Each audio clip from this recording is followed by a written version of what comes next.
Please tell me you can hear the music. Absolutely, I'm rocking the bottom. Good Friday night on a holiday weekend. Woohoo! Yeah, bonus. Hey, everybody, welcome to Night's Edge After the Dark. What's going on, everybody? Everybody had a good 4th. Hope all of your fingers are intact. Feeling the hangover? Yeah. Like me, you sat in the sun, you drank beer, and you got yourself a wicked headache.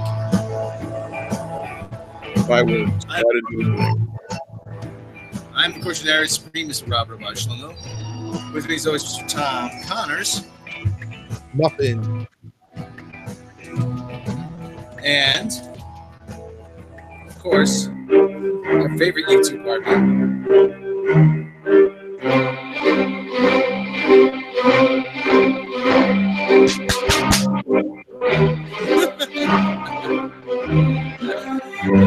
The one, the only, the warrior. What are we up to now? How many different titles do you have? Demon Angel. Demon Angel. Warrior. Alien. Harpy. Mecha Robot. Miss Mecha Random. Sings, dances, acts. I don't dance. Sings, acts, plays guitar. Whip you into shape.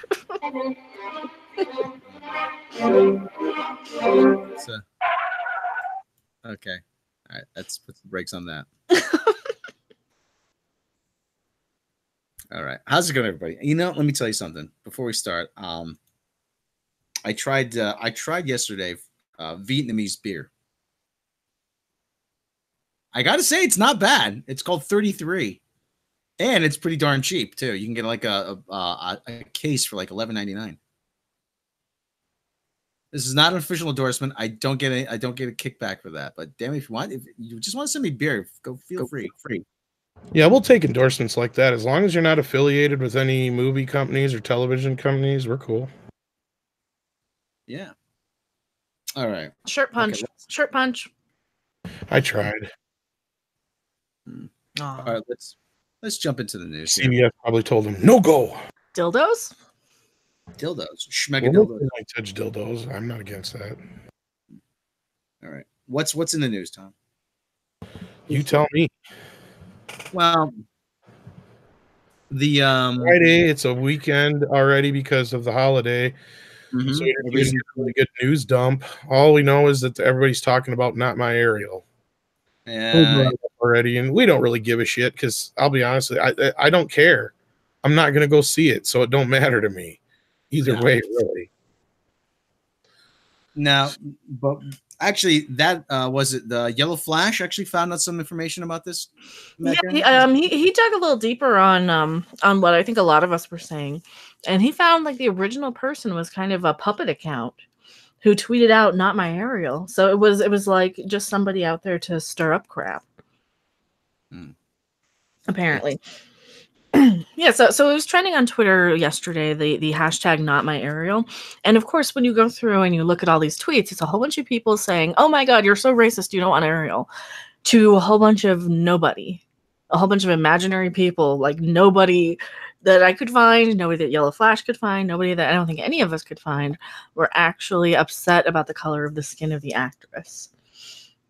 But the tweet is trending because everybody's yelling at us. Yeah, there are racists out there, and I have seen some racist comments, don't get me wrong. But again, it's kind of like all these other situations where they're like, oh, there's hundreds of blatantly racist people just out there, blah, blah. Hundreds, huh? Let's see them. You know, just like when so-and-so has been attacked on Twitter by hundreds or dozens of people, and there's 2 comments. Yeah. You know, I know. I don't really give a shit. I brought this up yesterday. It's petty considering. To me, I just don't understand why Disney wouldn't want to just, you know, like you and I were saying, Mecca, the version of Ariel that we know is the iconic version. Why would you want to step away from that? And because then is it really Disney's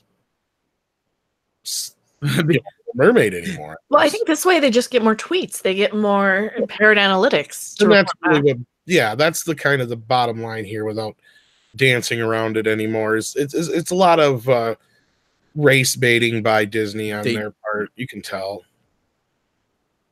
They don't measure people who are actually going to see this movie now. Now they measure, quote unquote, engagement. And to them, engagement means people retweeting or interacting on social media. People who are. But here's the thing: it's so easy to interact and be engaged, quote unquote, on social media because you don't actually have to do anything. You don't have to do shit. You just sit there and you don't do shit and you retweet and you feel smug and self-satisfied. Ha, I'm engaged. Look at me. I'm so open-minded. I retweeted something. I just sat on my ass and just tapped on my phone. What really bothers me most about this is seeing some friends suckered into it that normally wouldn't be. And it really bothers me.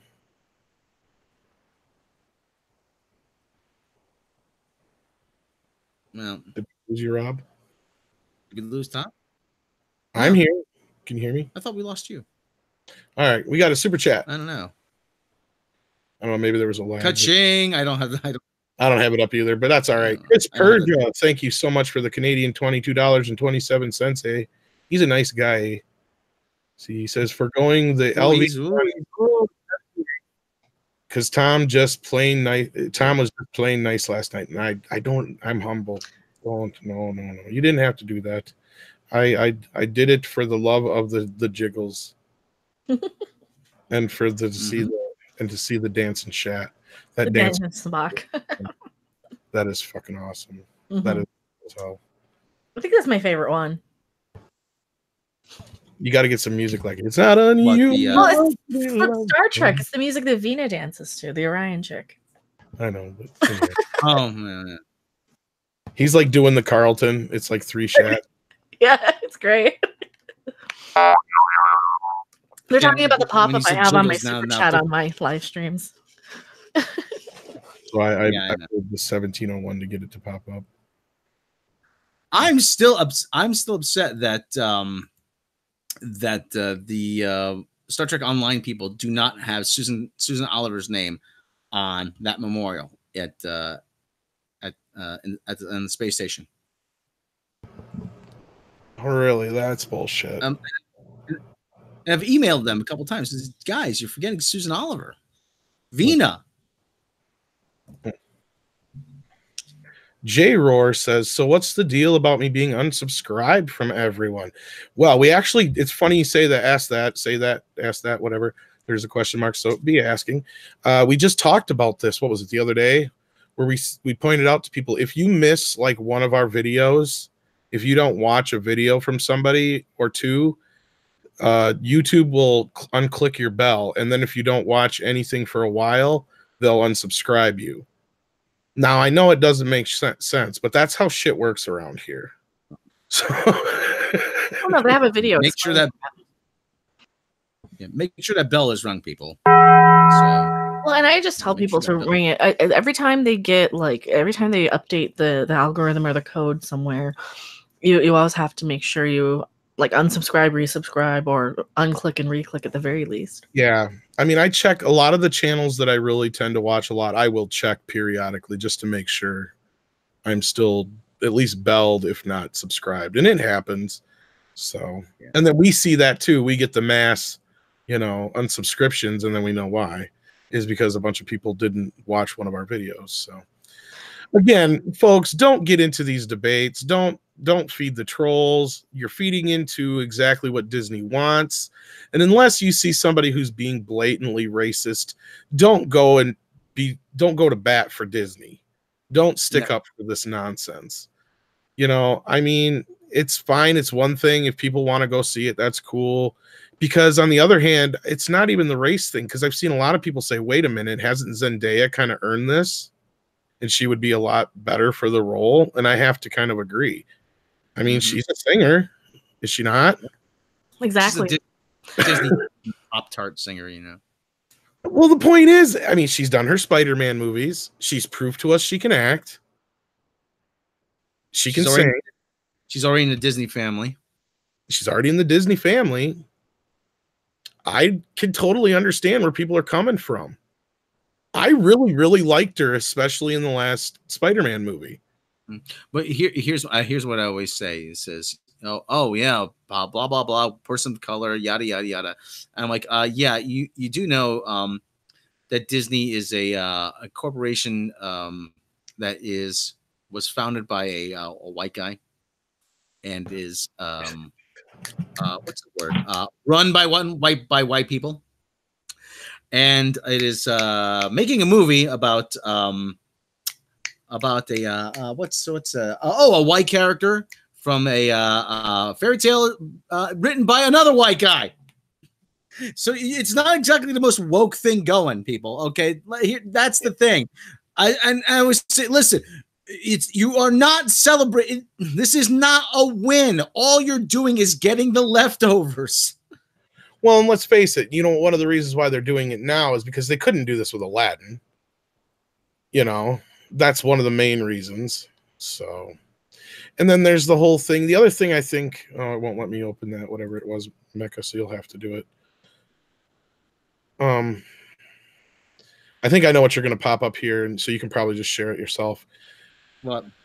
There's a lot of people pointing out that and this is kind of what I was going to get to anyway, so thanks for reminding me. Just seems to be there's a lot of prejudice against redheads and gingers. Now, the only one on this list that I can see that could be taken off would be April O'Neil. And the only reason I could say that is because there's always been some debate and argue. What the hell's that? Friday the 13th game. You're logged on to Steam? Yeah, you're logged on to Steam. Okay. Anyway, the only one I don't see that really they could just take off of there because there's too much of an argument to be had is April. And I'm not saying that she was black originally, but the girl that April was based upon, the model that she was based upon was Kevin Eastman's either ex-wife or one of his ex-girlfriends. And I believe she was either mixed or had very black curly hair anyway. So she never really was a redhead to begin with, as far as I know. But regardless, in the original black and white comics, it looks like she's drawn black. I mean, to be honest. That's the debate. And Eastman has kind of added more fuel to the fire than actually helping the debate. But regardless, the point is there's quite a few people on this list here that you can see. There's a pattern. I'm not a detective. I'm not a scientist, but I'm detecting a pattern here a little bit. What about you guys here? As a redhead, I'm offended. And you are a redhead.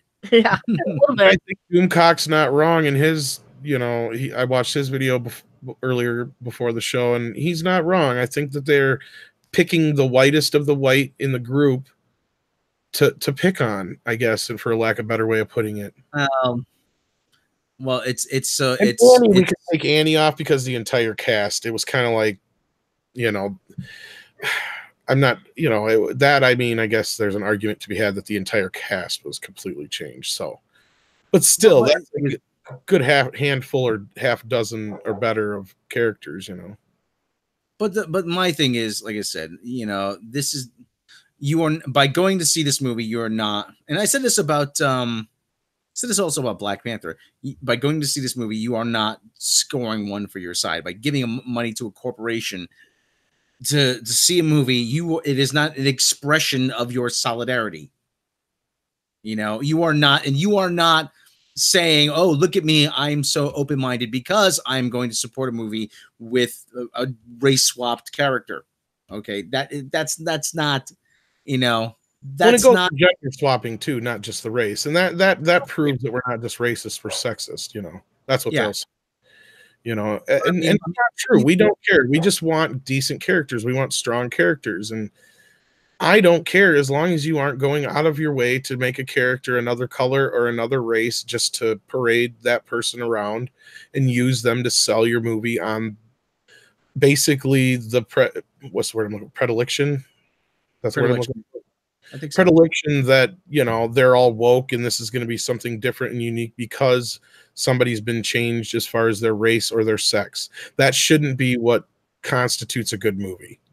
Yeah. Well, no, like I said, and what did the guy Cena Grace, who got fired from Marvel? He actually just said it recently. He goes, "I was hired because I was gay. I was hired to be the gay." And it's a thing. Like I said, you know, these are, and like we keep saying, this has become your own personal, Hollywood's own personal freak show. They become P.T. Barnum. They're the new carnival barkers. Oh, look, we're gonna do this. We're gonna put these people on display. We're gonna let the public ooh and ah, and then we're gonna sit back. We're gonna pat each other on the back and say, "Ah, look, we're making a difference." And you really aren't. You really aren't. You want to make a difference?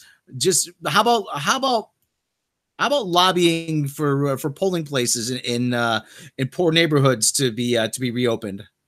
You want to make a difference? How about start? Disney probably starts as scholarship funds, but how about scholarships? How about acting scholarships? How about helping people become animators? How about that? All filmmakers, right? Yeah, that's what I was criticizing Brie Larson about too. Is like, if you care so much that there's not people of this, you know, this or that demographic behind the cameras or behind in your interviewers, as your interviewers, maybe start some sort of scholarship fund to get these people into school to do these jobs. You know, maybe make them more aware that they can do these jobs.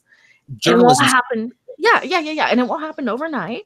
It's not going to happen overnight, but you can give them a step in the right direction without having these diversity token hires, you know? Because for a while, it's like a token woman. Oh, we've got a woman. Look, see, we're so inclusive. You have a woman, you know? And it's just disgusting. It's just disgusting.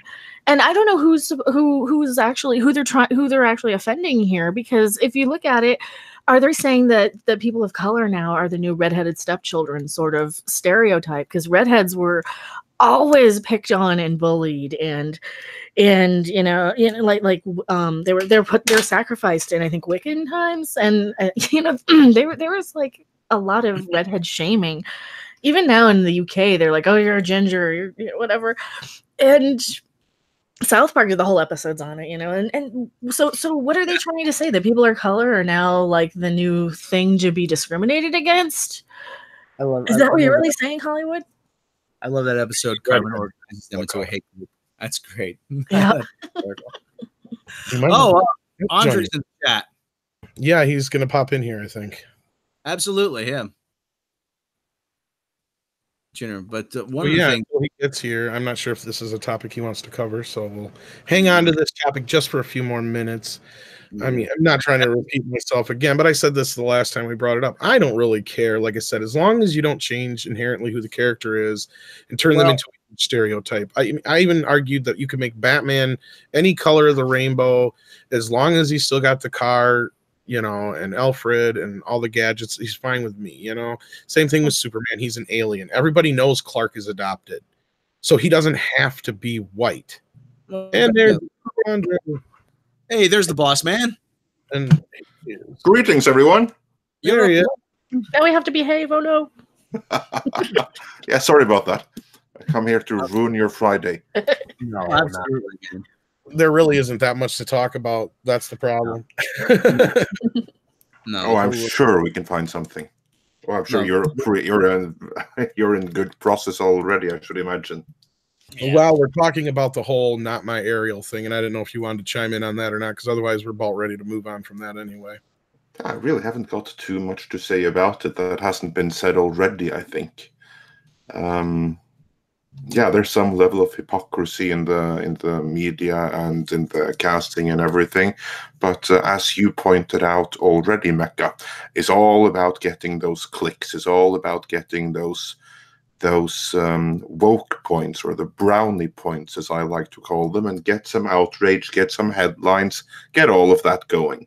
There's more to it. It's a little bit manipulative, I think. As I call it, it's for the Twitterati, as I call them. Yeah. That's a term I'm going to use in one of his upcoming rants. That made me giggle. All right. Well, since we got Andre here, let's push off the San Diego Comic-Con schedule till he's gone, because who gives a crap? we're not going to be there, and all the good Star Trek stuff is there now, so that really ticked a lot of us off anyway. So we're just kind of like, whatever. The only good thing I've heard come out of San Diego Comic-Con is we're getting the original V on Blu-ray, and they're going to have a panel for that. That's about the most exciting thing. Really awesome. That was about time. Yeah, and of all things, it's the Warner Archive. That shows you how bad the things are going to be this year, because Gary was saying that a bunch of stuff canceled. So now they've been desperately trying to fill up the panels. But anyhow, Andre, is there anything that's been going on that you want to discuss, since we actually have you here, which is a rarity, and it's a rare treat, so... Well, in my defense, I just came back again after being away for a month. So I'm just in the process of catching up. So I don't really have anything that's been going on right now in this moment. We have loads of Spider-Man stuff coming. My review is up. We're going to do a roundtable on that really soon. Plus, I have some very exclusive information about that, both in terms of legalities and everything. Like, for instance, why is Aunt May this hot young chick? Why is Ned Leeds really Gunky Lee? There's a reason for that. And we'll get into that in a later video.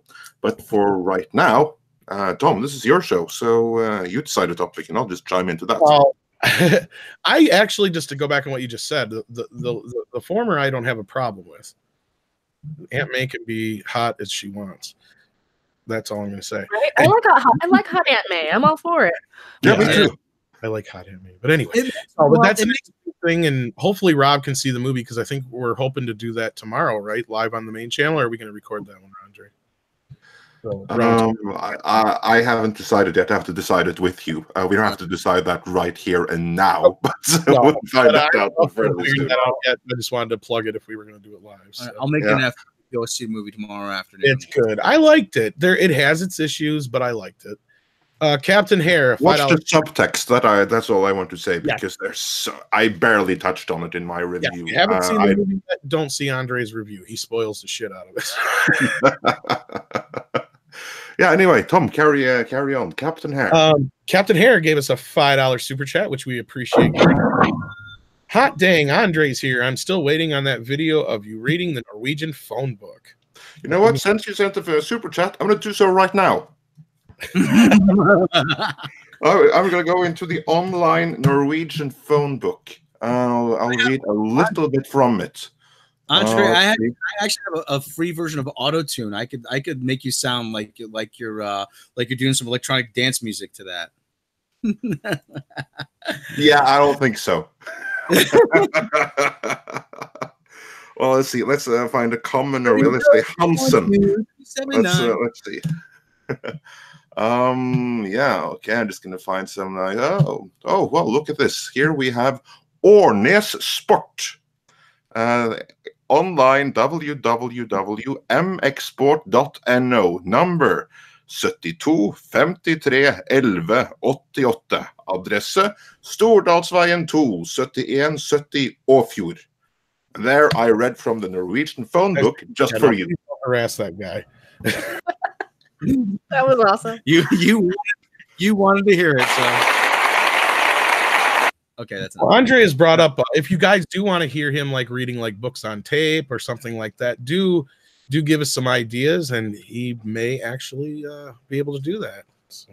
Yeah, like in a Norwegian fairy tales, maybe some Norse tales about Thor and Odin and stuff. That would be good. I'd do that if there's a demand for it. What's this? We just got landed across our feed here. This is something that Mecca brought up. It's about Mission Impossible Fallout director in discussion to propose a Superman and Green Lantern movie. Oh, geez, feels like it's got some JJ connection to it. I said, actually, you know what? Even Money says JJ's one of his first projects is going to be rebooting Green Lantern. I'd lay even money on that. Okay, even though Man of Steel is often viewed as being the launching point for the DC Extended Universe as we know it or knew it, let's not forget how 2011's Green Lantern flick was originally intended to serve as a kickoff. But when that failed to resonate with critics and general moviegoers, Warner Brothers fell back on Superman and then on Batman. Unfortunately, Man of Steel didn't quite meet the studio's financial expectations, either forcing them to shoehorn their golden goose into the sort of sequel that was Batman v Superman: Dawn of Justice, Actually, I'm now. This is who's writing this. Actually, somebody named Eric Joseph. Actually, now I'm at risk of repeating myself as we go along, as both Batman versus Superman and Justice League endured similar fates. And thanks to this vicious cycle, Henry Cavill never got to star in Big Blue's answer to the Dark Knight, as it were. In the midst of all this, Mission Impossible Fallout director Christopher McQuarrie brainstormed some ideas with Cavill for what could have been Man of Steel 2. Furthermore, the former had a vision for a possible Green Lantern reboot. Believe it or not, some details came to light during a recent Twitter exchanges involving McQuarrie and several of his fans. When asked about this situation, the filmmaker revealed that his Superman and Green Lantern pictures that never made it to the screen would have connected. Too complicated to explain. It tied into the Superman movie that Cavill and I were proposing. No takers. The studios never cared for my original ideas. They prefer I fix their broken ones. So this is the stuff that's coming. This is stuff that's no longer going to happen. Yeah, if he talks about it, it's dead. Then it's not happening. It's that. Yeah, I can tell by the way he's talking that this is. Yeah. You know what really worries me about that? Because J.J. Abrams, he's actually written a Superman script before. I don't know how many of you were aware of that, but he has. Before he became the Golden Boy, he actually wrote a Superman script. I am in possession of that script. Oh, no. It is god awful. It is.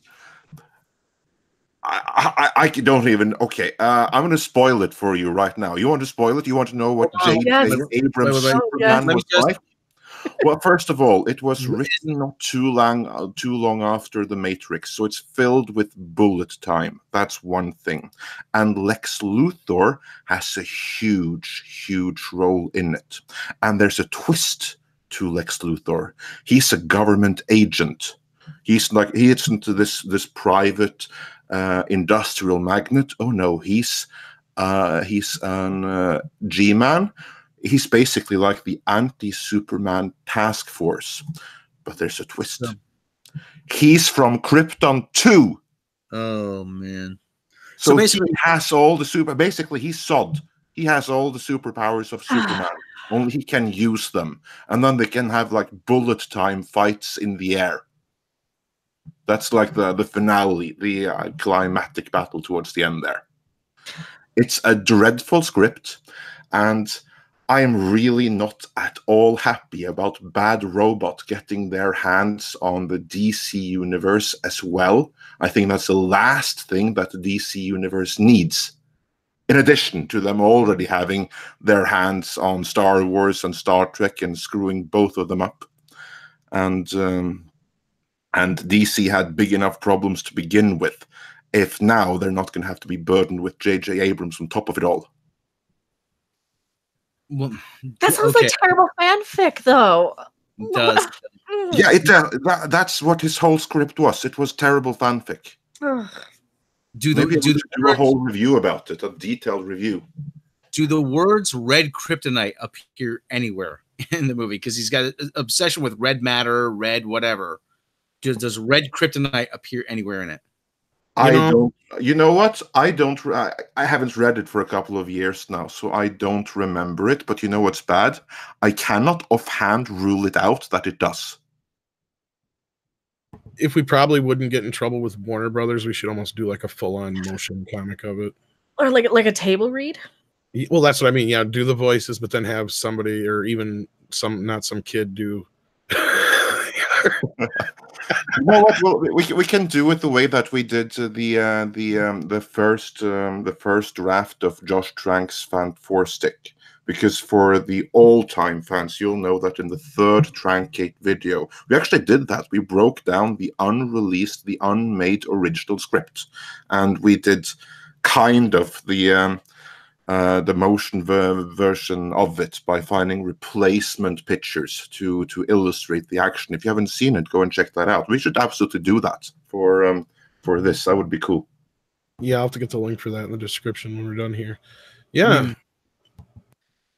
If you guys are interested, let us know. Maybe we'll do something like that.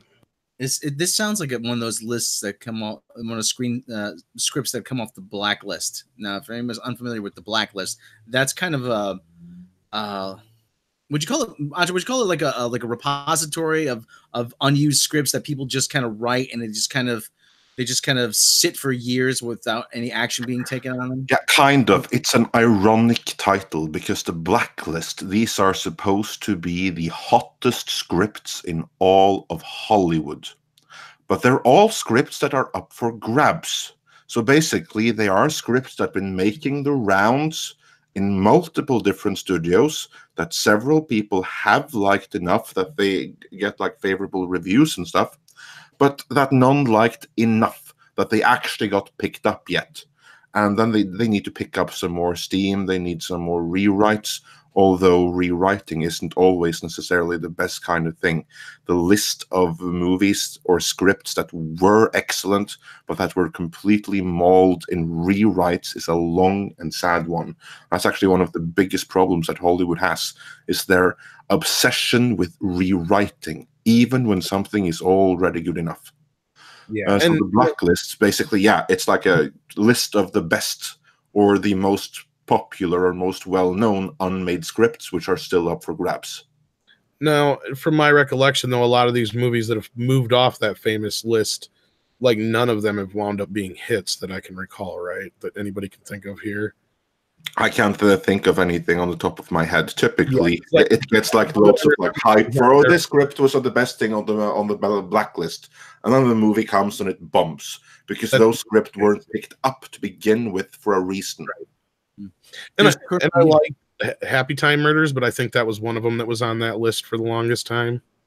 Yes, that was one of them. Yeah, I actually feel like seeing at some point. From what I've read, there's currently a Riri Williams script floating around on the blacklist somewhere. Oh no! Yeah, that there is a Riri Williams script out there, and remind me, is that like the new Iron Woman or something like that, or who's Riri Williams again? Ironheart, is that who it is? Ironheart, yeah, sort of the replace one of the all new, all different Marvels ideas to replace Tony Stark. Oh yeah, the ones you mean the ones that I no longer read, right? Exactly, yeah, the ones that nobody reads that are lucky to sell 8,000 copies a month now. Yeah, I mean that tells you how good. Like, before we I don't want to turn this into a big thing. I'm like, what if that's the direction that Marvel Studios thinks it's going to go in? If it didn't work in the comics, what makes them think it's going to work in the movies? All that's going to happen is everything wrong with the comics is going to be turned up to 11. That's it. It's not going to work. But that's okay. They'll just call us all racists, and they can just buy their own tickets, allegedly. Yeah. Oh, we made a crappy movie. It's your fault because you didn't go see it. Okay, I haven't got much more to say about that. What else have we? Was there any interesting things going on, Andre, that caught your attention? Oh, wait, I'm just gonna check the news real quickly because I've, as I said, I've been away for a month, and the last couple of days since I came back, I've been non-stop at my day job because again I've been away for a month. I know. There's so much stuff we've been missing. Yeah. I did do something cool though while I was away. You remember in our Rambo mini documentary where we talked about how they were filming the movie, the Mexican scenes were filmed in Taco and that other place in Santa Cruz de Tenerife. That's where I was. So I was hanging out where they filmed Rambo. That was pretty cool. Did you see anything? Yeah. Did I see any? Are they already done filming it though, ain't they? Oh yeah, no, they're done filming it ages ago. You just saw where they had filmed. Yeah, no, the only thing that were there were the local heroes that were in the movie. What movie was I just reading something about where they're filming it in Norway? Black Widow. Not Black Widow, something else. I don't know. More and more movies are being filmed there, which is pretty cool. I know, and I just read about it, and I'll have to look that up now too. Yeah, I wasn't in it because again I was abroad at the time. But we did say yesterday that they were scouting locations for STD. That's it. Star Trek Discovery, they're scouting locations. That's what I want. That's coming to Norway. Oh hell! Oh, I'm definitely there. One else is Reykjavik, and there's another bit to this. I saw today Anthony Rapp is in Sweden somewhere. Okay. So I'm wondering if they're just going all throughout kind of that area. He better be careful in Sweden, because that's not quite as safe as it once was. But again, that's a topic for another channel altogether, I guess. But yeah. Well, they had a picture come out with Sonequa Martin Green, and it looked like a couple writers and stuff, and it looked like they were in Norway. So no, they were in Iceland. They were in Iceland. Reykjavik. Or they're in Iceland. That's what it was. Yeah. Okay. Yeah. That sounds more like for alien landscapes. Iceland definitely is the place to go to. Yeah, of course, it'll probably be Arctic environments or whatever. Well, the thing is that they have the volcanic environments that, with a little bit effects can be made to look like any distant planet anywhere in the universe. Basically, you have like shit ton of movies that are filmed there that you don't recognize as Arctic. You just see them as really alien landscape. Well, remember at the end of the last season of STD, oh, everything's been destroyed by Control. I'm like, so okay, that's what they're going for. They're going for something barren, something that looks like it's been devastated, that's devoid of life. So okay, that Iceland would fit that bill pretty nicely. I'm not gonna say it's devoid of life, but there's only like 500,000 on the entire island. Well, buddy of mine's been to Iceland. He says it's an awesome time if you go there. Yeah. Road trip. Well, the only other thing we got that's new news anyway, like I was saying, like if there's anything that's come up in the last couple of weeks that Andre wanted to bring up, if he finds anything. Otherwise, just go on for it. We got Ernie Hudson was talking about Ghostbusters 3. Now, he doesn't directly say that he's involved already, but a lot of us have assumed he was probably going to be. And the way he's talking now, it sounds like he's at least seen the script. So chances are he's going to be involved. He says, I would be surprised if he didn't at the very least cameo. I honestly would be shocked if he was in a cameo. Like, he might not have heard about it at a very early state, because he's not one of like the most important people. He's someone that they're gonna like contact 2 months before filming, saying, "Hey, we got this role for you. Here's your check. Turn up at this date." And we just already know he's there. That he's already said it publicly that he's more than willing, and now it sounds like he's actually seen the script from his comments, because he says, "I think the last movie with the ladies, it was a good movie and enjoyable, but it wasn't quite what a lot of fans wanted. I think this will be more in line with the original Ghostbusters, so I'm excited about it." And he says a few other things that he doesn't directly say he's in it, but it sounds like he's seen the script. Like he's like saying it's going to take it to a whole nother level. I know there's a love for the movie and stuff like that, and when talking about Jason Reitman and Ivan Reitman and stuff like that. So I'm pretty sure he's already been contacted now. But prior to this, not likely. But because I'm sure, like Andrew's saying, they're probably may want to make sure they got all the big hitters first before they even move that far forward. Exactly. Like they have bigger fish to fry before they go to him, so they will assume they can get. In other news, I saw one cool thing that happened in my absence, namely that Netflix has picked up a Sandman series, which apparently is lined up to be the most expensive series based on a DC character ever. What do you all think about that? Have you read Sandman, any of you? No, never have. No, we actually covered the story, but I've never read the comics. I'm somewhat familiar with it, but not a whole lot. Yeah, sounds interesting though.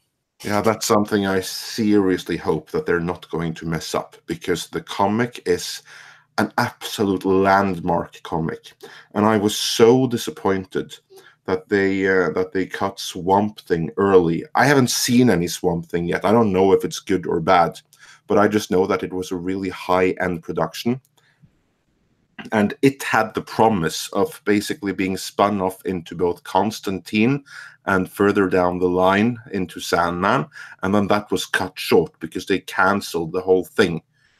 Didn't even finish the season the way it was intended to be finished. So that was really disappointing. But now they're making Sandman. That's something that I, at least, am really, really excited about. I just hope that they don't mess it up, because the comic book is such a landmark one. It's one of the best ever made. So if you haven't read it, you absolutely should. Be aware it's not the normal Marvel DC stuff. There's more going on there. This is like more gothic stuff, but it's excellent stuff. Okay, cool. All right. Give that a Hopefully they don't screw it up like they did Death Note. All right. So anything else going on in the news, Andre, that you've been interested in? Discuss too much? Well, let's see. I have to go through the news, because while I've been waiting, I've been working on this.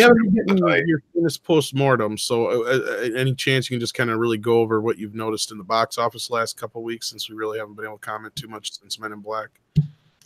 Well, there's Aladdin, which I saw the last couple of days of my vacation, which I saw then dubbed into Spanish, which was a freaking letdown, because I think that dubbing is a crime against cinema and it destroyed the whole movie, as dubbing does, in my opinion. That being said, I was pleasantly surprised by that movie. I was expecting it to completely suck, but I don't think it did. I don't think it was perfect, but it's probably my favorite Disney live-action remake of animated classic to date. You seen Jungle? You mean compared to Jungle Book even? Yes, compared to Jungle Book even. To me, there was something wrong with the Jungle Book. I don't know quite what, but I wasn't blown away by it. There was something, I don't know if it was from Uncanny Valley or what it was, but there was something that I didn't fully enjoy with it, although I can't put my finger quite on what. But Aladdin was a pleasant surprise. The only thing, the reason I bring up Jungle Book is the alternative is because that's the only one so far that I haven't seen that wasn't a complete retread of the original, or like Maleficent, where it's you really got to stretch yourself to be okay, I guess I can buy into this, because that was just unbelievable. I actually enjoyed Maleficent. I didn't. Maybe if I could have bought into the whole she's really good, not bad thing, but I didn't buy it. I've seen Sleeping Beauty enough that I didn't buy it. So, that movie made me want to see Sleeping Beauty. Because really? Well, it might ruin it for you, because there's no way she's a good guy from what you get out of Sleeping Beauty. There's no effing way. Yeah, well, of course, I didn't think that, but I see them as two separate things. This is if you do it, Wicked, which is the music. Wicked's a better example, because Wicked you can look at it from a different point of view, and there's nothing in that you're going to disrupt in Wizard of Oz by looking at it from that point of view. In this instance, I just had K-Mation agrees. I just had a hard time buying the shit they were shoveling as to where their explanation as to why she was acting like a bad guy in Sleeping Beauty. Yeah, and it's supposed to be this good, whatever. If you I'm not gonna defend the movie at all. That's a fair criticism. You like it for what it is without sleeping. Exactly, but I liked it for what it was. And don't see the other one. So other than that, there was just the Little Mermaid thing, which we already talked about. And what was some other bigger news that we talked about this week? There was the Charlie's Angels trailer, which nobody was real thrilled about.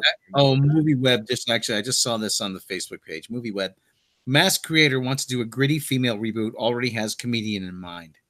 As in Mask?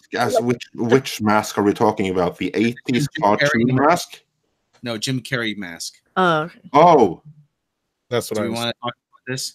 Well, let me just skip down. The creator of the comic, or are we talking like Chuck Russell or something like that from the movie?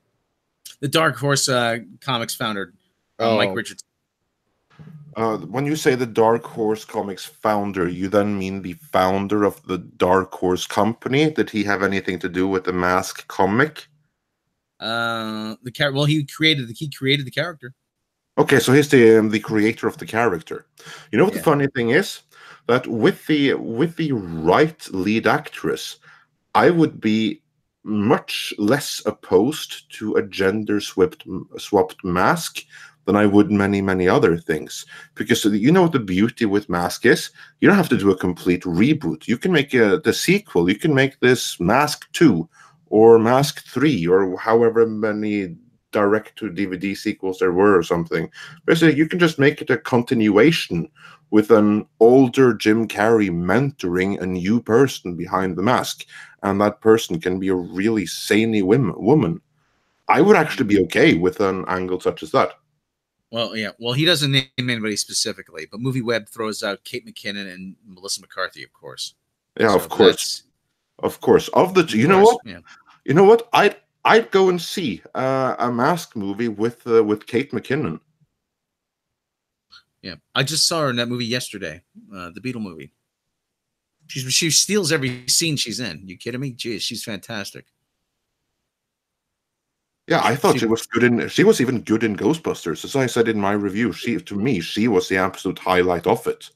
She's good in just about everything she does, including whatever sketch she's on in Saturday Night Live. I mean, it's an absolute shame now she has to be tied to Ghostbusters 2016 for all time. Even if it's the highlight of it, but you know what? Yeah, I'd actually be all for her in a Mask movie. Bring it on.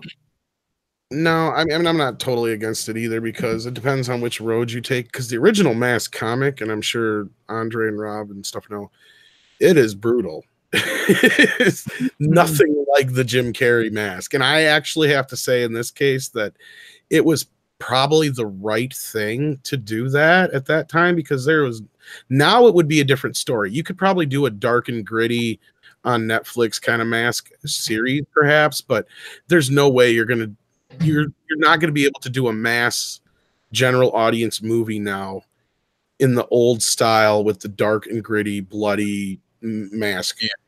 And the audience will kill you. Yeah. You know what I would suggest? I think absolutely should do that. Go dark and gritty and really zany and completely off the wall. Throw 20 million at it. You can do a great Mask movie for 20 million.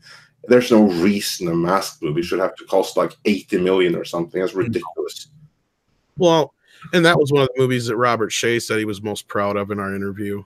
Yeah. And to those of you who haven't seen it, go check out our Robert Shea interview. That's Film School in a Box interview. That's one of the most legendary, underrated interviews on all of YouTube, I will say without any shame.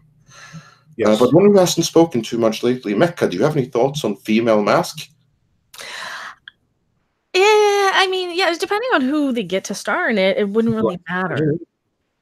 Right? I didn't see the original, no. Okay. No. I don't know if you'd like it or not. Yeah, I don't know if it was my cup of tea. Are you into Jim Carrey at all? I can take him. I liked him in Ace Ventura and his Andy Kaufman. It's got like see what they did is they gave it like a jazz overtone. Yeah. I've seen like all the trailers and all the nostalgia critics sort of reviews out there. I've seen but it also takes a lot from like old, was it Fleischer and yeah, it looked like very much like the Dick Tracy sort of era. Yeah, it takes a lot from old cartoons and stuff. You might dig it because you might get a lot of the references, but at the same time, it might be one of those that you're like, oh, this is way too annoying. Bullshit, yeah. No. Or it's a give or take one, maybe. But yeah, I mean, how would you feel though then if they did something zany like that with them? I mean, it depends on if it's like the right person who brings that to, like, do we have any physical comedians who can actually really pull off the facial expressions nowadays, though? Because you want somebody who's kind of like a larger than life cartoon character anyway. And I'm thinking back to Jim Carrey on Mad TV and some of just his physical performances, and he was kind of the perfect sort of person for that. So I don't think we have anybody today that I can. Wasn't Jim Carrey in The Living Color or something like that? No, yeah. Not Mad TV. Oh yeah, that's right. Yeah, that's right. I misspoke. Yeah, In Living Color. Yeah. Neither of which I've seen too much of, to be honest. But I watched them both as they aired. So I just replaced one Fox show in my head. We never had The Living Color here, but we had Mad TV. They bought They bought a couple of seasons that they actually broadcast here, like the first 3 seasons or something. I liked it I liked their parodies of trailers and stuff like that, but their own sketches and their own characters, I don't understand how anyone can find that shit funny. But yeah, I agree. I didn't like a lot of their original characters as much as some people did. Andre, you know about Mad's only venture into movie making, don't you? Up the Academy. Yes, I know of it. I haven't seen it, but I know of it. I intended to see it one time. It was on Swedish TV once, and I meant to record it, but I wasn't able to, and it never aired again. So I haven't seen it. I actually have a copy on DVD. Oh, awesome!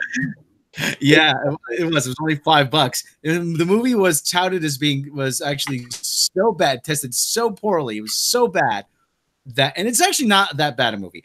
But Alfred E. Newman appeared in the original trailer, and Mad Magazine demanded that he be removed.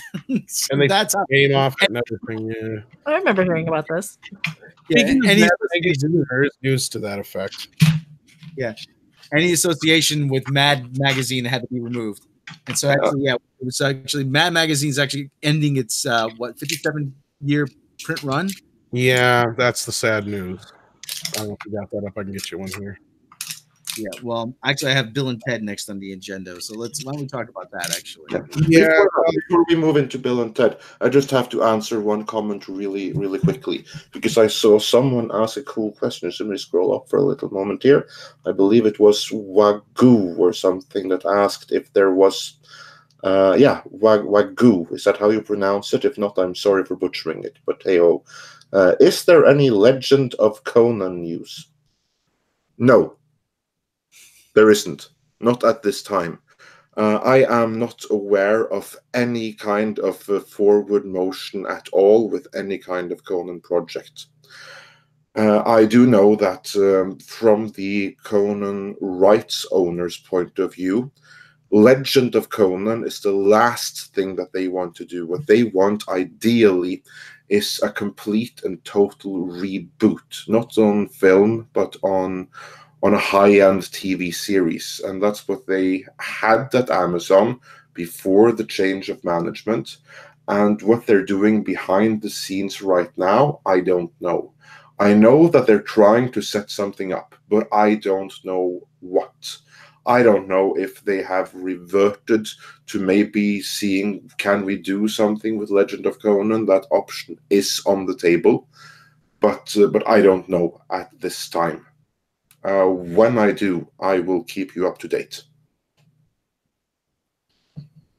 All right. Now, Andre, are you a Bill and Ted fan? I am.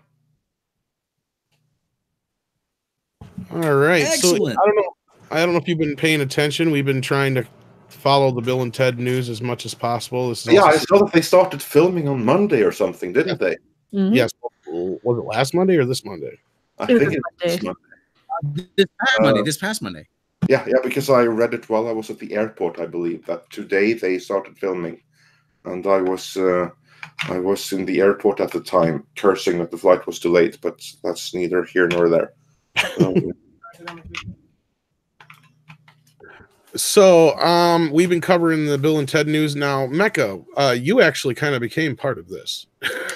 I guess I'm a little bit. Well, I was tagged into this from the person that they're referencing in this article, and I actually have been. I did some investigative research on this in the first place. Tom and I actually did a little bit about the recasting of women, like their daughters now. Allegedly, and well, that's what this is. That's what this is. Do you want me just to read the article, or? Yeah, you can real quick if you want. And I think the person you're talking about is Ed Sullivan, right? Exactly. Well, actually talked to a couple times, yeah. Well, it's the other person who kind of initiated this, or do you want Rob to read this? No, go ahead. All right. So this is from Movie Web. Bill and Ted creator explains why they now have daughters in Face the Music. And I've actually done so much. I did a video saying, well, they were daughters all along. Bite me, basically, in so many words. But so they say, Bill and Ted Face the Music will feature our heroes with some help from their daughters. This isn't news. It's been officially confirmed for months now. Brigitte Lundy Payne and Samara Weaving have been cast as the aforementioned daughters, with Lundy Payne playing Ted's daughter, Billy Logan, and Weaving playing Bill's daughter, Thea Preston. However, many assumed Bill and Ted had sons at the end of Bill and Ted's Bogus Journey. Thankfully, co-writer and creator Ed Solomon has cleared that up for us. Ed Solomon was basically called out on social media for changing the sexes of Bill and Ted's daughters in Face the Music. The fan called the change a case of forced diversity and said that the idea is box office poison. Solomon decided to respond at length to the social media comment as to why Bill and Ted have daughters. He had this to say, quote, "Let me deal with this directly. This has nothing to do with Hollywood. This is a creative choice based on many things, not the least of which is that we did young Bill and Ted as boys. They were called Bill and Ted. To do so again would be boring and derivative. Despite its many flaws, many were script problems. One of the things I'm proudest of with Bogus Journey, we should have kept the original title, Bill and Ted Go to Hell." I agree, by the way, was that it was most decidedly not a rehash. And Bill and Ted's Bogus Journey should have gone under its original title. Ed Solomon is right about that. The writer of this article says. He's also right about the sequel not being a rehash, commenting that they have done something special for Bill and Ted 3. Alex Winter and Keanu Reeves are going to sign on to a sequel with a lame, or aren't going to sign on to a sequel with a lame script, and Solomon and Chris Matheson aren't going to deliver garbage. Solomon explains. This one, like it or not, is not a rehash either, of itself or of anything else. Plus, the world has seen enough boy buddy movies, Bill and Ted, then Wayne's World, Beavis and Butthead, Dumb and Dumber, etc. We are all adults now. Bill and Ted are adults. We can deal with it, so can you. So basically he goes on and he says, just kind of, we're changing it, but bite us, but they were kind of played by girls anyway. Yeah. He goes on, he says, we take this very seriously, and we made the decision for personal and creative reasons, and for what we thought was best for the movie, period. And we made it a long time ago, but at the end of the day, it's just a comedy, written from the heart, but it's designed to entertain. That's it. But if you really want to treat it like some Talmudic text over which you need to pour, this is my Rob reads them. I stumble too much. You need to pour for hints as to actual intent. The original Little Bill and Little Ted were played by Candace and Lauren Mead. At this point, we consider the case closed. So yeah, and then there's more, but yeah, this is a pretty lengthy article, but yeah, I was actually in this tweet thread, and I did stand up for it, and I said, well, I think that they left it kind of ambiguous on purpose in my video. What did you see that they had used and referenced that, Tom? As far as the one that you were in, I can't remember who did the article, but somebody used your video, even if that's what you mean, if that's what you're Yeah, I can't remember now. I was going to send it to you and I totally spaced it out. But otherwise, like I said, we've been reporting on this left and right. The only thing I've ever noticed before about the whole thing was when they did the comic book follow-ups to Bill and Ted, they were boys in the comics. That's the only thing I said in the other side of it. But I trust Ed Solomon, and I think they're going to do a great job. We've seen a lot of great pictures come out so far. It's happening. It's filming. We're actually getting it. I'm excited. Andre, you haven't really got a chance to say anything about Bill and Ted yet. What did you think of the films, and what do you think? The only thing that I know about it is that it started filming on Monday. Other than that, I'm at complete blank. Can someone just summarize for me? What's the problem here? So they have daughters. Is that the big deal? Why is that the big deal? Because they were called Little Bill and Little Ted in Bogus Journey at the very, very end. They didn't. Children. Yeah. Oh, right. Because they had kids there, and there were boys, and now the boys have suddenly become girls. Is that the issue? So it's bad continuity from movie to movie, right? Yes. That's what people are accusing them of. They never really established that they were necessarily boys or girls. Yeah, they kind of left it They were open. played by girls, so. Mm-hmm. Okay, yeah. Because from a story point of view, I can see why they would want them to have daughters instead of sons. I can totally see that. And as a father of a daughter myself, I obviously have zero problem with it. That changes a man when you suddenly have to raise a little girl. You are not going to be quite the same person that you were before. I can totally see that. So yeah, I have no issue with it. Yeah. I like his explanation of, yeah, we've already got Bill and Ted, Beavis and Butthead, Wayne's World. You know, we've got so many boy buddy comedies. And I don't think they're going to be that huge of stars in the movie. I kind of figure they're going to be there like along the way, like Station might be, or, you know, like Death. They're not the main thing, you know. They'll Not the main focus, yeah. Well, they already have a star in Keanu Reeves. Exactly. They're going to use Keanu to the most they can, because I'm sure he did this for next to nothing. That was one of the things holding it up for the longest time was funding. But in case you don't know what the synopsis is, Andre, basically fill me in. It's been obviously 30 years or whatever since the last time we've seen Bill and Ted. They have grown children now themselves, and for some reason they have not gone past the Battle of the Bands and written the song to unify the galaxies and everything like that, and make peace on Earth. So something went wrong. There's a villain. From what I remember from old synopsises, which seem to match up with this, something happened to Rufus, and something happened to disrupt them saving, everybody with their music. So they learn that something went wrong, and now they have to go back and fix it, or go back in time and meet historical musical figures. Because one thing we called was they casted Kid Cudi like a month ago. Was it random? Yeah. From that synopsis, we're like, what if he's playing Jimi Hendrix? And we just got a picture the other day of Jimi Hendrix. So I have a feeling they're going to mix kind of the whole time travel thing. We know Death's going to be in it, so who knows? They might go to heaven and hell again. And then I also said, what if they introduce the idea of alternate dimensions in this one? And that's why they find out that, something went wrong, and now they've been in this like dimensional rift where Bill and Ted aren't important. Well, yeah, because look at the costume choice that they have Keanu. He's in like a pink suit. He doesn't have the beard. Right. And I had the idea that maybe Bill is the one who's stuck in the past because he's got the Wild Stallion shirt and he's still pretty much dressed the way we seen him last in Bogus Journey. But like you said, Ted's all cleaned up and he's wearing a nice suit and he's probably working at some office somewhere or something like that. Yeah, that's kind of a logical choice what they would make for the script. Because they would, one would still be a slacker and one would be like the hardworking business guy, whatever, and still not create the music that saves the world, Oh yeah, and it's 1066. Hello, Missy. I mean, Mom, she's in this too. She's in it too. That's all the casting we've got so far. Death's back, Ted's dad's back, Missy's back. We've gotten casting for the villain. We've gotten casting for the daughters.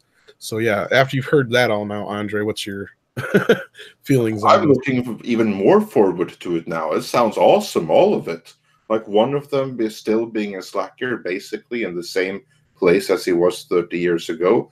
The other having moved on. And then the slacker is going to try to bring back the aspirations, the youth aspirations into the successful business guy. Sounds fantastic. Bring it on. Love it. All right. I'm just looking more and more forward to it now the more I hear about it. Yeah, I keep telling people, no, don't worry about it. It's going to be fine. And I'm glad that we actually have confirmation now from Ed Solomon. I'm glad he chimed in. I'm glad it's not, and I said this. I said this anyway. It's like, well, it was ambiguous enough that I'm okay with it. And these girls look so much like Bill and Ted. They seem so much like Bill and Ted. I trust the filmmakers. I trust that Keanu and Alex are not going to give us garbage. They're not going to sign on for something that's just a cash grab because, well, Keanu Reeves doesn't need it. And why bother? Why would they right now? Passion project. Yeah. Keanu Reeves, he doesn't need it. But Exactly. again, he can have passion projects too. And for everyone else involved who isn't Keanu Reeves, they need it, I would imagine. That's true. So yeah, plenty of motivation to make it right there. But anyway, I hope it'll be really good. I hope it will be. And based on just what I've heard and learned about it now, the last 3 minutes, it sounds like the potential is definitely there. Yeah, I mean, especially if they follow the Cobra Kai, kind of rules, and that is pay respect to the old while introducing the new, and and that kind of a thing. And as we've said a million times, that it's a passion project. And Ed Solomon and them, they work still. It's not like they need it. And Alex Winter, he does a lot of directing now and stuff like that. So I mean, they're doing their own thing, but everybody came together finally and they worked it out in Keanu's schedule to get this done. This is something they've been wanting to do for many, many, many years. So, well, when was the script written? Is this the one from 2011? I'm pretty sure this is the old script. It sounds just like it. It does. I don't know too much more than what I said already. So, I mean, they probably updated it a little bit, but I have a feeling we're going to go back and see what has happened the last 30 years. I guarantee you they updated it, because there's no way that the script is going to go through several years without being rewritten at least a little bit. Oh, yeah. Updated will have been. Question is how much. Yeah, that's the question. Because the last article I found was from 2011, where Alex Winter said, yes, we have a script written for Bill and Ted. Yes, this is the good script. This is the one we're going to use. And then it was nothing and nothing and nothing. But that was one of the things I referenced in my video, where I was talking about, how it's probably not going to be for Hollywood identity politics or any of that sort of reasoning to make these girls daughters, to make young Bill and young Ted daughters, and change it to Billy and Thea. Or even, there was a lot of little talking points that I had in there. But if they're going on even the ideas of that script, that's 2011. That's before Ghostbusters. That's before Fan 4 Stick. That's before all of this stuff. That was when we were still kind of just getting, movies to entertain us. At least that's what I thought. I don't know. What did you think, Tom?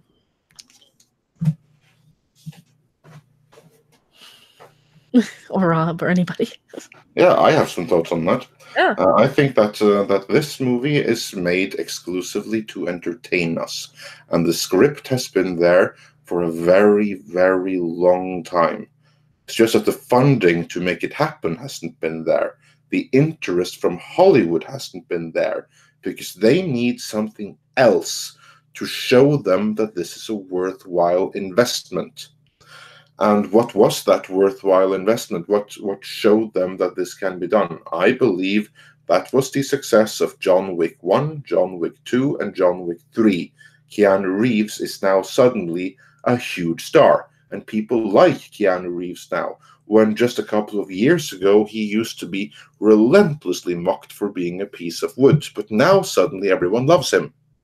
And that alone is reason enough for a studio to see that, oh wait, so we can actually get a movie with Keanu Reeves for next to nothing, and we have to pay him next to nothing.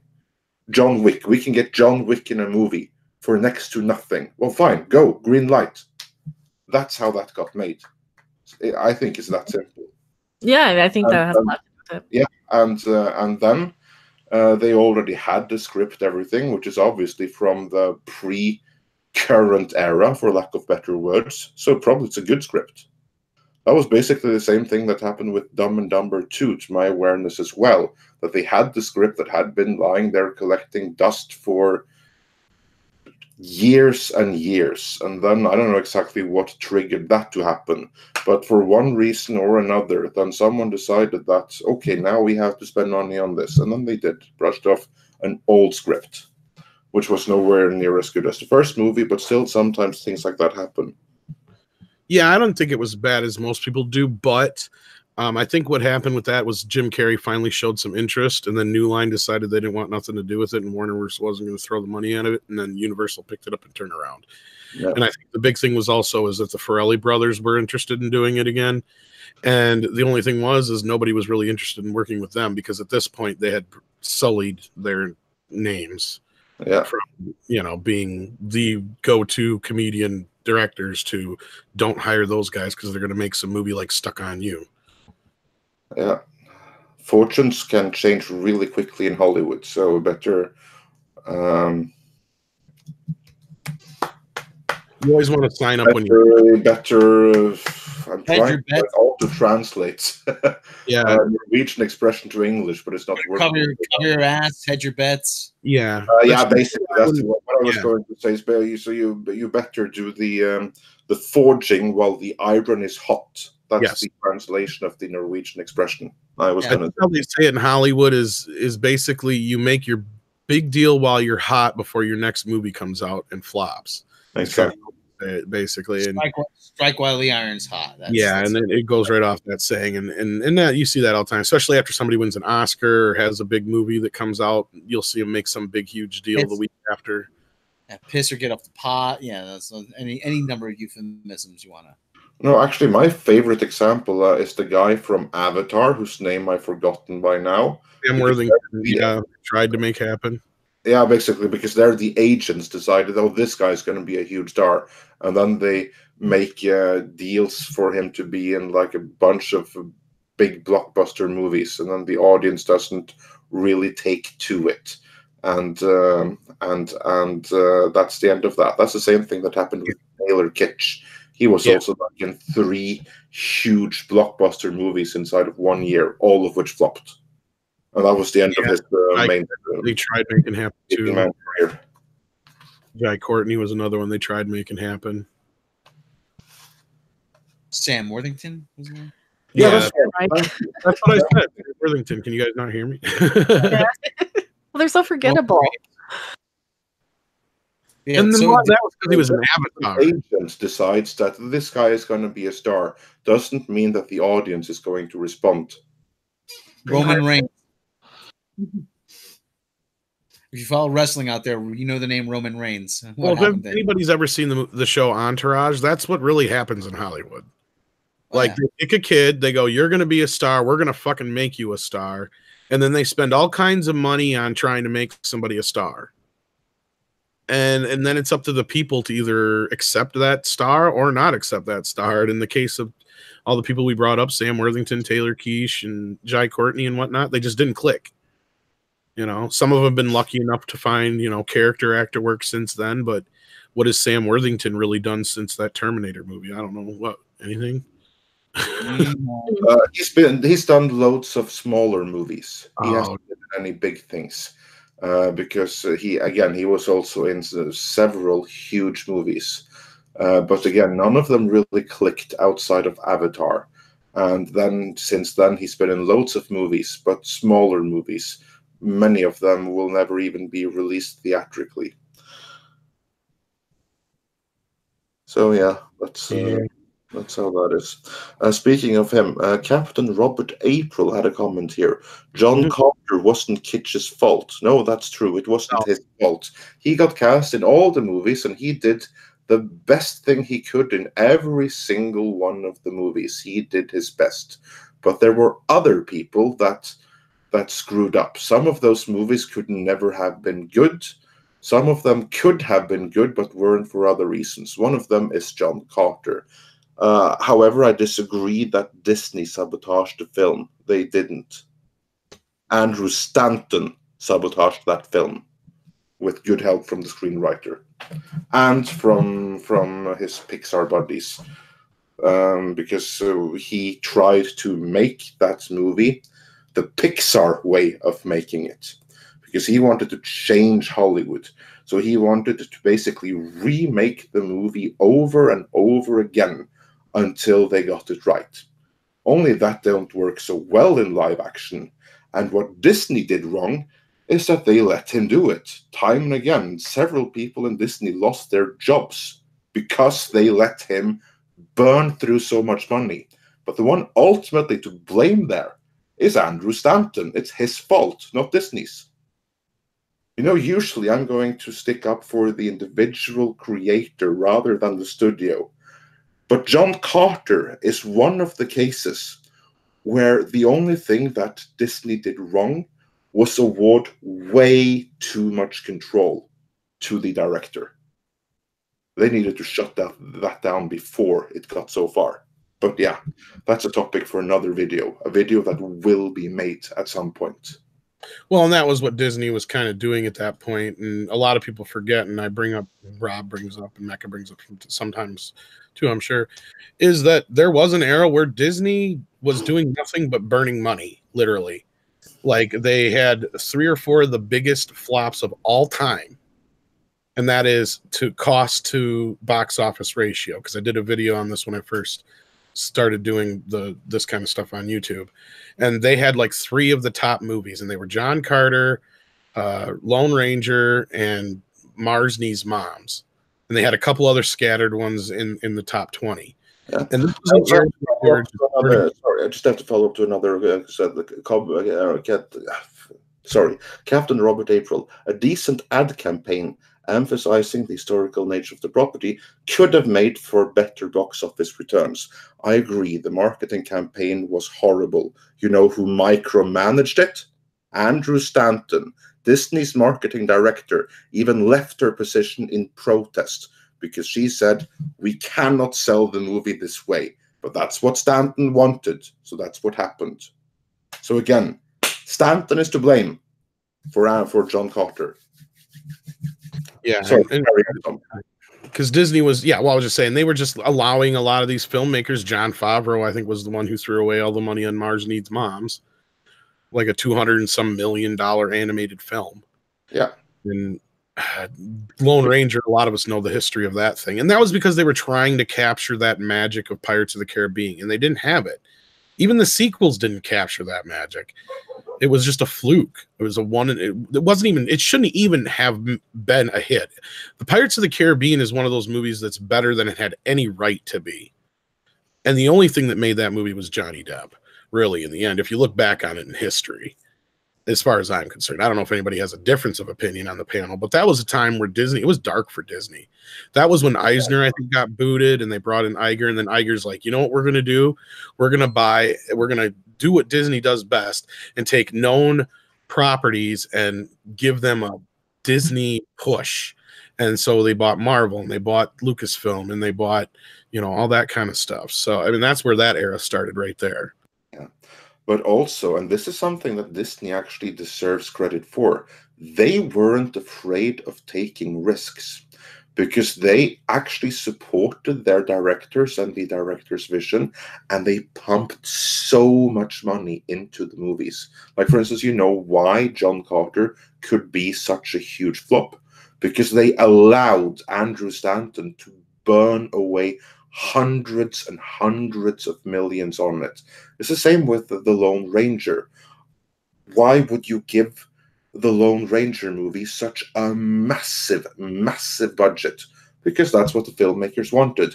Now, Disney, they did some cuts there. They said ixnay to the werewolf rabbits. That was going to cost like 10 million or something, and ultimately did nothing. But other than that, they had fairly free reign to do what they wanted and blow all the money they wanted. It didn't really work out for them so well. But Disney actually let their filmmakers do it. So some credit for that. Didn't really work out though, but yeah, credit where credit is due. Oh yeah, that's a whole nother story, like we said, for another day. Was there anything else that is going on in the news that anybody wanted to discuss? Was there anything going on with Midnight's Edge you wanted to discuss, Andre? Did you see the pictures of Henry Cavill as The Witcher? Yeah, we didn't discuss that yet, actually. We can dig into that. What do you think about Henry Cavill as The Witcher? And I don't have a huge as Superman. Attachment to the Witcher thing. Do you, Rob? I've seen a let's play of the second game, so I know enough of what it's supposed to be about. Okay. I don't know. I've never gotten into it. Rob, I'm sorry. He looks like Geralt. you know, he looks decent. I mean, if he can be kind of a very stoic, I guess would be a way to describe the character. He's one of these like quiet guys, but then he gets like all the chicks. So yeah. I don't know the first thing about The Witcher, so It's kind of like a fantasy sort of setting where you go around and I think you slay dragons and monsters, like giant sea monsters, and you create a lot of potions, and that's why you're a witcher, because you have like little magical abilities. You can kind of like, you know, take a potion and enhance, you know, your senses or something. I can't remember a whole lot. It's been a while. I know that it's based on some Eastern European either series of books or comics. I think it might be Hungarian. And that's been adapted to video games, and then the video games got famous. I'm not familiar with either the original source material or the games, so I cannot comment on it. I just hope that it's going to be excellent sword and sorcery. However, I look at those pictures and I want to cry. You know why I want to cry? I'll tell you why I want to cry. Because for the last 10 years, Henry Cavill has been my personal fan casting for Conan the Barbarian. And I look at him with those pictures right there, and imagine his hair black instead of like white grayish, looking like Elric. If he had jet black hair instead, that'd be Conan right there. Well, that makes me want to cry for what we could have gotten in some alternate timeline or something. But that's not happening, so I just hope that The Witcher is going to be as good as it possibly can be. But I see that picture right there, and I see gray-haired Conan, because that's what Conan looks like. And in terms of ethnicity, Henry Cavill is the 100% correct ethnicity for Conan, as he is described in the original source material.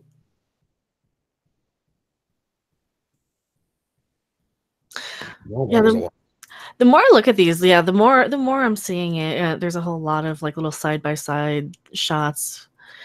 I think it's all right. I think it's all right. Yeah, so I hope it's going to be good. I look forward to it. I don't know what it is, but just based on those stills, and I know it's like some kind of sword and sorcery thing. So fingers crossed. We need some good sword and sorcery to open the doors for other sword and sorcery.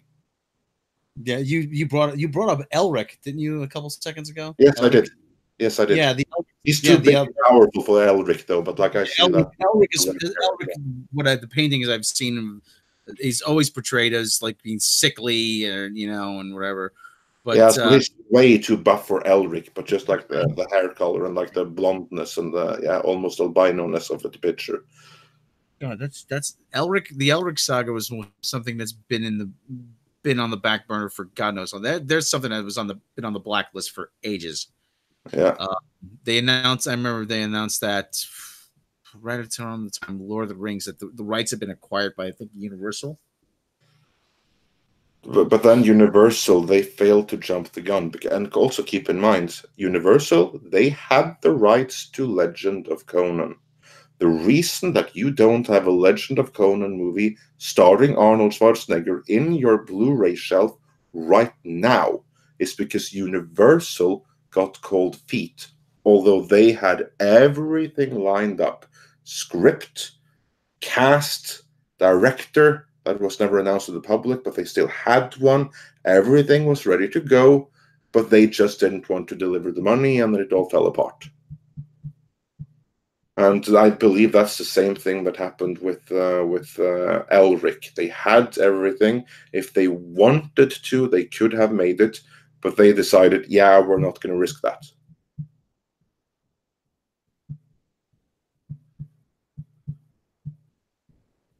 Now, Tom, you never played The Witcher, right? No. Okay. Yeah, that's why I said I have no frame of reference here. Okay. People seem to love it. They're interesting. They're kind of like RPG. They're action adventure RPGs. So you have like hand-to-hand combat. You kill a bunch of monsters. There's a lot of story quests. A lot of like, okay, collect all this stuff for ingredients.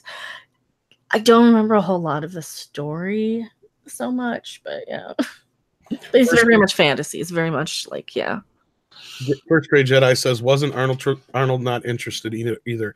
No, that's Conan, yeah, we actually did a video on that, and we have the video where he specifically says, "Let's make it happen. I want to be Conan. Do it now." Arnold wasn't interested in making another Conan movie in the 90s. There was a time when John Milius wanted to make a third Conan movie. He even wrote a script for it. I have that script. I read it. It's available online if you know where to look. It's shit.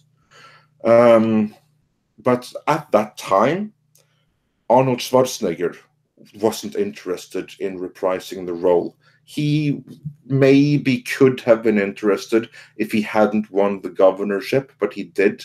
And that was the end of Conan for that time. But basically, from the end of Conan the Destroyer, or actually from Red Sonja, up until his turn as governor, Arnold Schwarzenegger wasn't interested in more Conan movies.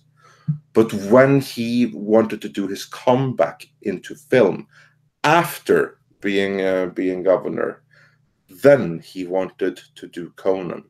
Problem was, then he couldn't get funding for it. He could get the rights. He got the rights. They were at Universal. Everything was ready there. But then it was Universal that didn't want to pull the trigger. So that's like the irony. He could have been in Conan 3, 4, 5, 6 in the late 80s and early 90s if he had wanted to, but he didn't. And now later when he wanted to, the train has left the station. And now he can't get the funding to make it happen. That's the sad irony. Well, it's kind of like the opposite of the whole Bill and Ted Keanu Reeves is hot and has funding now situation, right? Yeah. The First Grade Jedi says, I know they made another Conan kind of movie, but it was called Cull. Yes, this is entirely accurate. We are going to go through the detailed story of how that happens in the upcoming long-delayed Conan the Barbarian retrospective, which has been, what, the 6 months in the making now? Tom? Yeah, it's my fault. Everything keeps getting pushed back, but we've got it well over half. Tom, you're one guy doing all the editing, and this is a really, really long and time-consuming retrospective to make. So it just has to be pushed back for all the other emergent things that happens right away. That's why it wasn't ready for when Conan came back to Marvel or anything, but now we're just going to drop it as soon as we have it done, which is going to be soon, isn't it, Tom? I hope. Exactly. Yeah, I'm hoping as long as nothing huge happens, and that we might get lucky since Spider-Man will kind of suck the air out of the room for the next week or so, that I might be able to get it done. You won't, because we're going to have like 3 other Spider-Man videos coming. Oh, there you go. See? and that's how things get delayed, especially the longer things. Because there's always something more urgent happening. But it is coming, and to those of you who are inclined towards Conan and all related things, I promise you this is going to be the ultimate retrospective, including the detailed story of how Conan became Cull. All right. So I'm looking forward to it being done. very, very much so. I've been embedded in that thing for months and months and months, and get pulled away, and then I get to sit back down and get back into it again, and then I get pulled away, and so yeah, it's been fun. And I think we've even talked about splitting it up, maybe even, but no, we're not splitting it up. What we're doing now, we're going to release the whole thing as one thing. But we're going to release shorter segments of it. Like, for instance, the answer to the riddle of steel in one 10-minute video. And that answer is not what many people think it is. All right. So, I know we're running low on time here. Star Trek just dropped something on my Twitter, according to Rob. Yeah, they're alone. Let's see. Yeah, they're the official Star Trek webpage. They're teasing some sort of huge Hall H announcement. And Hall H, yeah. So much more. So they're like I said, they're teasing something big they're going to announce. But knowing them, it's probably Alex Kurtzman is going to be directing a new series. I'm like, no. Let me just Yeah, go through this. I don't think that Alex Kurtzman is going to be directing very much himself. But yeah, we'll see. Well, let me just run through this really quick. CBS Television Studios will kick off San Diego Comic-Con 2019 with the cast and producers Star Trek Discovery, Star Trek Lower Decks, Star Trek Picard beaming into Hall H for the first ever Star Trek Universe back-to-back panel block on Sunday, July 20th. The Star Trek Universe Hall H panel will run from 11:30 a.m. to 1 p.m. on July 20th, or 50 years in the world, yada, yada, yada. Star Trek broke barriers, yada, yada. Nobody cares. Join the cast and producers of its hit series, Star Trek Discovery. That's your story, and you're sticking to it. Hit series. And be the first to hear about 2 new upcoming additions to the Star Trek universe.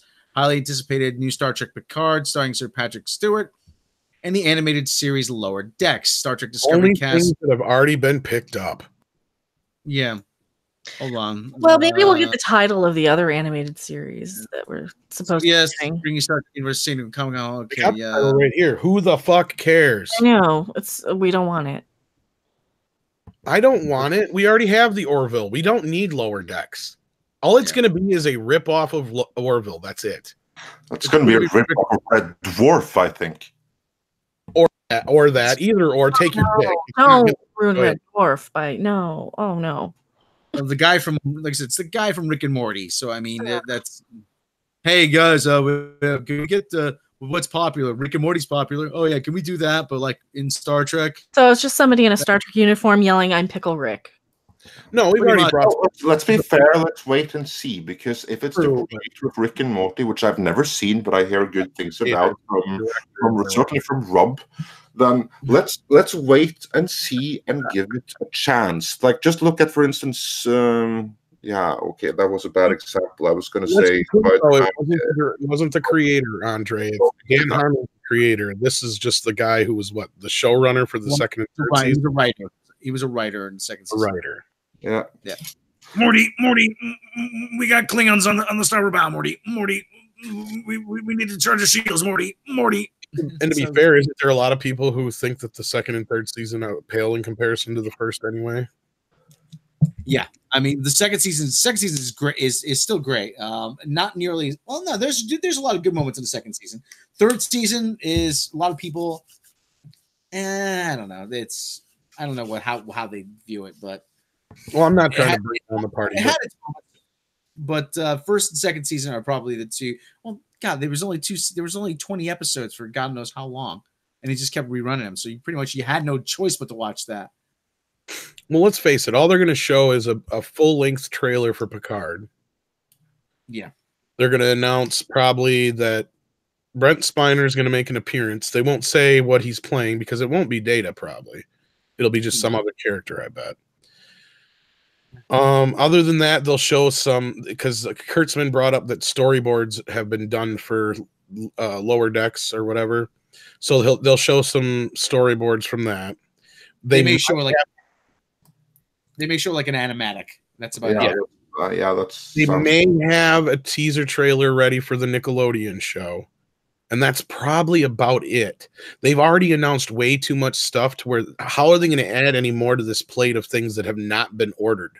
And that's something we brought up many, many times. And this is from Kurtzman's mouth himself. So if anybody wants to say we're peddling rumors or bullcrap, no, this is from Kurtzman's mouth himself. The only shows that have been ordered besides Picard and season 3 of Discovery are the Nickelodeon show, and that's it at this point. Unless I missed some point where they picked up Lower Decks. Did somebody pick that up random? Did they pick that up yet for CBS? I believe Lower Decks is picked up, and that's the one they have. Lower Decks is going to be on CBS All Access. They still have no season order for the Section 31 show. Well, that we knew too, and that's what I'm saying. Unless they had announced between then and now about Lower Decks, because I wasn't sure, because I was thinking one of those animated short treks might be like a Lower Decks pilot episode. They could be right. Yeah, probably will be. Kill two birds with one stone. They're going to do short trek and a pilot. Ugh. They're going to do 2 animated short treks, according to Klutzman. And they're unrelated, so that's where I'm saying one of them could be a Lower Decks pilot. Mm-hmm. Oh Lord. Yeah, well, we'll wait and see, and we'll find out. The other one could be the new. Funny thing is, though, what could be a Nickelodeon show. Funny thing, though, is Archer has reinvented itself again as a science fiction series, Archer 1999, and they're probably doing it better than what we're going to see on Lower Decks. Probably. Yeah. Yeah, they had an episode where there was a doomsday weapon in the form of an android, and he tried to keep everybody to say, "Could you please detonate, so I may fulfill my purpose?" And they kept trying to get him to not want to detonate himself. And Cheryl had to bang him. That was hilarity ensued, let's just say. Okay, so anyway, Archer. Check out Archer, though. Archer's a lot of fun. Okay. Christian All Garcia, right, we got I wonder how a Galaxy Quest would have been a prequel sequel to show that the aliens were watching. Aren't they doing a Galaxy Quest TV show? I think They are. They announced that. On I think Amazon? they were. I don't think they are. Oh, did it get canceled or did it not get picked up? I think so, but I don't know. But I think it Yeah, didn't. it's been a while since I heard anything about it, so I wouldn't be surprised. But Let's see. Galaxy Quest TV show. Paul Shears. It's on hold. It's been on hold for a while. okay, well, there's your answer. Mm-hmm. Paul Shears, Amazon's Galaxy Quest TV show is on hold. Okay, well, all right. So much for that. Probably because of the Orville's is such a success. Rosetta Allen says it was ended because of Alan Rickman dying. That may have been a sequel or something like that possibility, but this series was announced not that long ago. This was supposed to be a complete reboot from the ground up, as far as I know, but it's just supposed to be in the same vein of the original show or the original movie. I mean, All right. Well, I haven't got much to add. So We'll just wait and see what transpires there. yeah, because we got to get ready for shenanigans. We'll dig into it. But guys, this is starting to get pretty late in my end, to be honest. So if you excuse me, I'll be leaving. End it anyway, yeah. So Andre, why don't you say goodbye to everybody, and then we'll get out of here because we got to go run to get ready for shenanigans. Okay, sounds good. Everyone, thanks for having me. It's been a pleasure as always, and make sure to stick around both here and at the main channel, and of course at Make a Random's channel. Mm-hmm. Yeah, thanks. The boss, always a pleasure when the boss man shows up. Then we got to behave. So. Right. All right. Take care, Andre. I'm glad you had. Did you enjoy at least wherever you went? Or was it for work related? No, it was vacation. It was family vacation. Okay, cool. At least I enjoyed it. I enjoyed it for what it was. That's what counts. Yeah. All right, everybody. Yeah.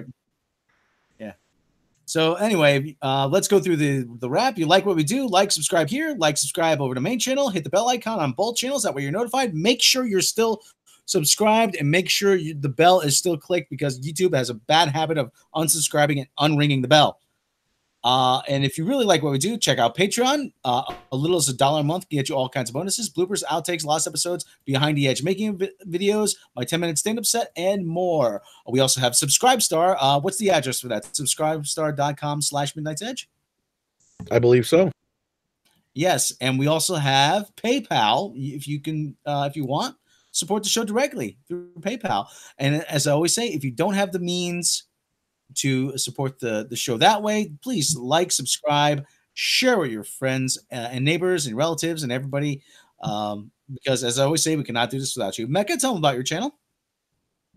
I am MeccaRandom42, and I am your favorite YouTube harpy. I have been complaining about Star Wars and Star Trek and all the things and praising the crap out of the new Bill and Ted because it looks awesome. And I am over there, and you can find me over on Shenanigans in 15 minutes with these guys. That's right. So, okay, ladies and gentlemen, thank you. Thank you very much for joining us.